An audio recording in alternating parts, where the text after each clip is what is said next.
حضرت عمر کے زمانے میں اسلامی حدود 23 لاکھ مربع میل تک پھیل گئی ہیں. ماوراء نہر کا علاقہ بھی فتح ہو گیا, ادھر آرمینیا تک پہنچے. یہ تھوڑے سے عرصے کے اندر عظیمتوں کی کیسی داستان رقم کی. اقبال تڑپ کے کہتا ہے, دی ازانے کبھی یورپ کے کلیساؤں میں, کبھی افریقہ کے تپتے ہوئے صحراؤں میں, دشت و دشت دریا بھی نہ چھوڑے ہم نے, بحر ظلمات میں دوڑا دیے گھوڑے ہم نے. حکمران تو وہ تھے لوگوں کی دہلیز پہ امن دینے والے, لوگوں کی چوکھٹ پہ جو ہے وہ نور بانٹنے والے. حضرت عمر جن کو تخت حکومت پہ بیٹھتے تھے, اور ان کا تخت کو سونے زبرجد کا نہیں تھا, مسجد نبوی کی چٹائی تھی, اور سارا دن وہاں بیٹھ کے لوگوں کی باتیں سنتے. اور جب رات کے اندھیرے گہرے ہوتے, عمر بھیس بدل کے مدینے کی گلیوں کا گشت کرتے. کہا تمہارے گھر سے دھواں نکل رہا ہے اور بچے رو رہے ہیں, ان کو کھانا کیوں نہیں دیتی؟ کہنے لگی عمر کی جان کو رو رہی. عمر کے پاؤں تلے سے زمین نکل گئے. کہا کیا ہوا؟ کہا 3 دن سے ہمارے ہاں کھانے کے لیے کچھ نہیں ہے. روزانہ بچے روتے ہیں اور میں ہنڈیا کے اندر پتھر ڈال کر کے نیچے سے آگ ڈالتی رہتی ہوں کہ بچے انتظار کر کر کے سو جائیں گے. کم وقت سو بھی نہیں رہے, اور وہ پتھر پکیں گے بھی کیا, اور میں عمر کی جان کو رو رہی ہوں. حضرت عمر کا کلیجہ دہلنے لگا. فوراً پلٹے واپس بیت المال میں آئے, گھی کا ایک کنستر لیا, آٹے کی بوری لی, مرچ مسالہ جات بہت کچھ اٹھایا, اپنے کندھے پہ رکھا, بوری اپنی کمر پہ لا دی. عمر بیت المال سے نکلے تو آپ کے خادم اسلم نے دیکھ لیا, آگے بڑھا, کہا میرے آقا میں اٹھاتا ہوں. عمر کی آنکھوں میں آنسو ہے. کہا اسلم قیامت کے دن میرا بوجھ اٹھا لو گے؟ کہا قیامت کے دن تو اپنا اپنا بوجھ اٹھانا پڑے گا. کہا عمر کو آج اپنا ہی اٹھانے دو. حضرت عمر وہ گھی کا کنستر اور وہ آٹے کی بوری سر پہ اٹھائے ہیں, اور اس خاتون کے گھر جاتے ہیں اور دستک دیتے ہیں. وہ جب دیکھتی ہے اس کی جان میں جان آ جاتی ہے. کہا جلدی جلدی آٹا گوندو, اور عمر سبزی کاٹنے لگ جاتے ہیں. حضرت عمر رضی اللہ تعالی عنہ سبزی تیار کر دیتے, ادھر آٹا گند جاتا ہے, اور پھر اوپر چولہا رکھا جاتا ہے, چولہے کے اندر آگ رکھی جاتی ہے, وہ کھانا پکانے لگتی ہے, آگ بجھتی ہے. تاریخ نے لکھا ہے آگ بجھنے لگتی ہے, عمر جھک کر کے پھونکے مارتا ہے. عمر جھک جھک کے پھونکے مارتا ہے. کھانا پک گیا اور بچوں کے سامنے کھانا رکھ دیا, بچے کھا رہے ہیں. اب بچے رو رو کے نڈال ہو چکے تھے. حضرت عمر اپنے ہاتھوں کو اور اپنے گھٹنوں کو اور اپنے پاؤں کو زمین پہ لگا کے, جس طرح بکری کا بچہ چلتا ہے ویڑے کے اندر, کبھی ادھر چلتے ہیں کبھی ادھر چلتے ہیں, تاکہ بچے مجھے دیکھ کے خوش ہوں اور دل میں کہتے عمر جتنا رلایا ہے اب اتنا ہنسانا بھی پڑے گا. تو کبھی عمر امیر المومنین, یہ میں کسی آج کے جو ہے وہ لوگوں کے ووٹوں پہ منتخب ہونے والے حکمران کی کہانی نہیں سنا رہا, میں اس عمر کی کہانی سنا رہا ہوں جو 23 لاکھ مربع میل کا حکمران ہے, آدھی دنیا کا بادشاہ ہے. حضرت عمر جو ہے جس طرح بکری کا بچہ چلتا ہے, اس طرح اپنے ہاتھ اور اپنے گھٹنے زمین پہ ٹیک کر کے جو ہے وہ اس طرح چلتے ہیں. بچے عمر کو دیکھ کے مسکراتے ہیں. جب بچے مسکرانے لگے تو حضرت عمر نے اس خاتون سے کہا بڑھیا عمر کو معاف کر دے. اس نے کہا تو اتنی ہمدردی کیوں کرتا ہے؟ کہا عمر بیچارہ بڑا پھنسا ہوا ہے, فکر ہے اس کو یرموک و فسطاط و حلوان کی, جب فتح ہے مصر تو تیاری ہے ایران کی, آتے جاتے وفد سے ملاقات بھی کرتا ہوگا اور شب کو معلوم حالات بھی کرتا ہوگا, کانٹوں میں الجھی ہوئی بیچارے کی جان ہے, نیند اس کو بھی آتی ہے آخر وہ انسان ہے, میری بہن عمر کو معاف کر دے. اس نے کہا نانا عمر کی بات میرے سامنے نہ کر, قیامت کا دن ہوگا, عمر کا گریبان ہوگا اور میرا ہاتھ ہوگا. جب اس نے یہ بات کہی تو عمر برداشت نہ کر سکے, بچوں کی طرح بلک بلک کر رونے لگے. کہا وہ بد نصیب عمر تیرے سامنے ہے, آج ہی کہلا جو کہنا ہے, قیامت کے دن مجھے معاف رکھنا. اس نے کہا تو عمر ہے؟ کہا بد نصیب عمر تیرے سامنے کھڑا ہوں. میرے عمر کہتے ہیں اگر دجلہ کے کنارے ایک بکری کا بچہ بھی پیاسا مر گیا اس کا حساب بھی عمر سے لیا جائے گا. ایک دن حضرت عمر بیٹھ کے رو رہے تھے, تو کسی نے کہا حضرت رو کیوں رہے ہیں؟ فرمایا کہ میں اس لیے رو رہا ہوں کہ فلاں پل سے بکریاں گزری ہیں, تو پل کے اندر شکستگی تھی, ٹوٹا ہوا تھا پل درمیان میں کچھ, اس میں ایک بکری کی ٹانگ ٹوٹ گئی ہے, تو میں ڈرتا ہوں کہ میرا رب یہ نہ پوچھے کہ عمر تو نے پل صحیح تعمیر نہیں کروائے تھے کہ ایک بکری کی ٹانگ کیوں ٹوٹی ہے. یہ ہیں حضرت عمر رضی اللہ تعالی عنہ. اللہ اکبر. تو اللہ تعالیٰ جل شانہ نے حضرت سیدنا عمر بن خطاب رضی اللہ تعالیٰ عنہ سے جو کام لیا، مختصر دور خلافت کے اندر 10 سال 6 ماہ 4 دن آپ نے خلافت فرمائی ہے.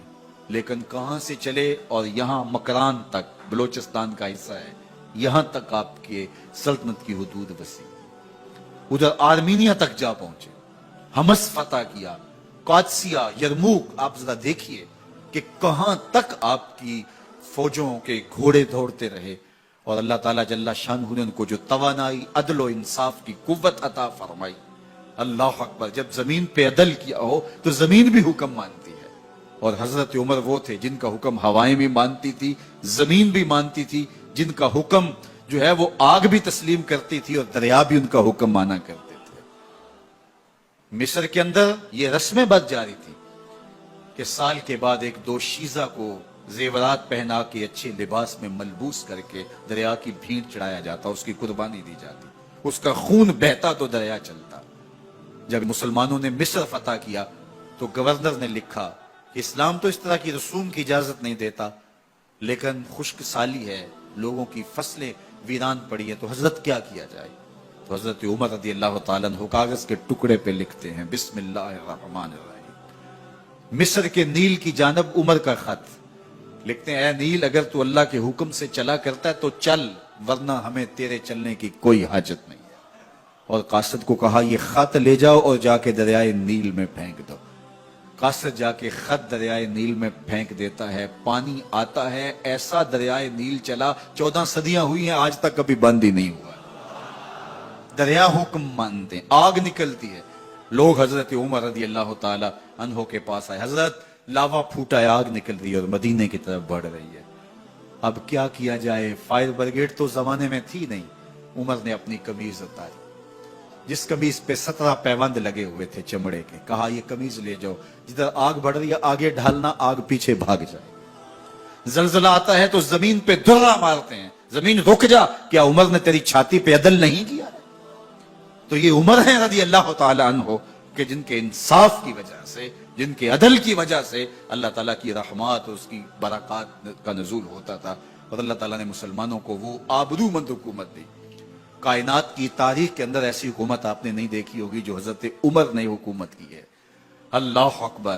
فرمایا فرات کے کنارے پہ ایک کتا بھی پیاسا مر گیا تو اس کا حساب بھی عمر سے ہوگا. باہر سے سفیر آتا ہے اور آ کے پوچھتا ہے کہ میں امیر المومنین کے، مسلمانوں کے حکمران کے محل میں جانا ہے، تو وہ مسکرا کے کہتے ہیں ہمارے امیر کا تو کوئی محل نہیں ہے. کہا کہاں ہے تمہارا امیر؟ کہا مسجد نبوی میں ہوگا یا بیت المال کی اونٹوں کی دیکھ بھال میں لگا ہوگا. وہ جب گئے تو مسجد میں نہیں ہے.